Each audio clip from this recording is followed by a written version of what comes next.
नमिता की शादी होने के बाद जब वो ससुराल आई तो उसकी ननद नमिता से उसके शादी के दूसरे ही दिन अपने पास बुलाकर समझाने लगी। वो नमिता से बोली, देखो मैं तो 1-2 दिन में यहाँ से चली जाऊंगी, पर तुम्हें मेरी माँ बाबूजी की खूब सेवा जतन करनी है। उन्हें किसी भी तरह की कोई तकलीफ महसूस नहीं होना चाहिए। उन्हें टाइम से खाना पानी दवा हाथ में देना, और हाँ, जब मेरी माँ के हाथ पैर में कभी दर्द हो तो उन्हें अच्छे से दबाना। मुझे उनसे तुम्हारे प्रति कोई शिकायत नहीं मिलनी चाहिए, ठीक है? नमिता सिर हिलाकर हाँ में जवाब दे दिया। नमिता कुछ ही दिनों में अपने ससुराल में फिट बैठ गई। उसने एडजस्ट करना सीख लिया और अपने सास ससुर की भी खूब सेवा करने में लग गई। जैसा कि उसकी ननद नेहा ने बताया था, उसने किसी को कोई शिकायत का मौका नहीं दिया। नमिता की शादी के कुछ महीनों के बाद ही उसकी ननद ने नमिता को अपने घर पर रहने के लिए बुलाया। जब नमिता उसकी ननद के घर गई तो वहां पर उसने देखा कि उसकी ननद सिर्फ सासू माँ से ही काम करवा रही है। उसकी ननद सिर्फ बैठे बैठे ऑर्डर देती है और उधर उसकी सास हर एक काम करके देती है।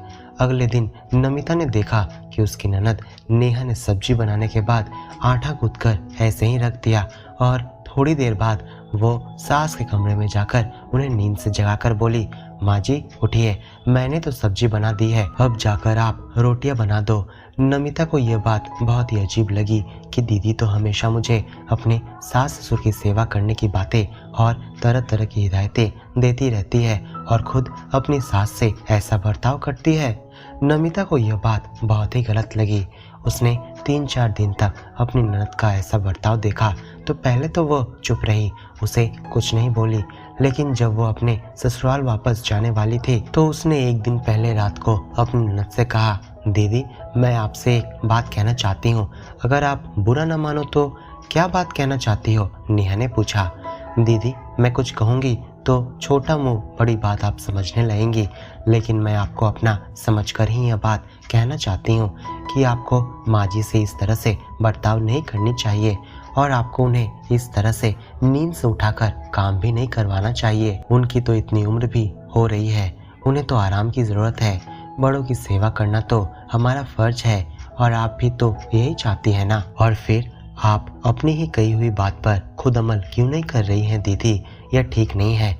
अगर ऐसा ही बर्ताव मैं आपके माता पिता के साथ करूंगी तो आपको अच्छा नहीं लगेगा ना।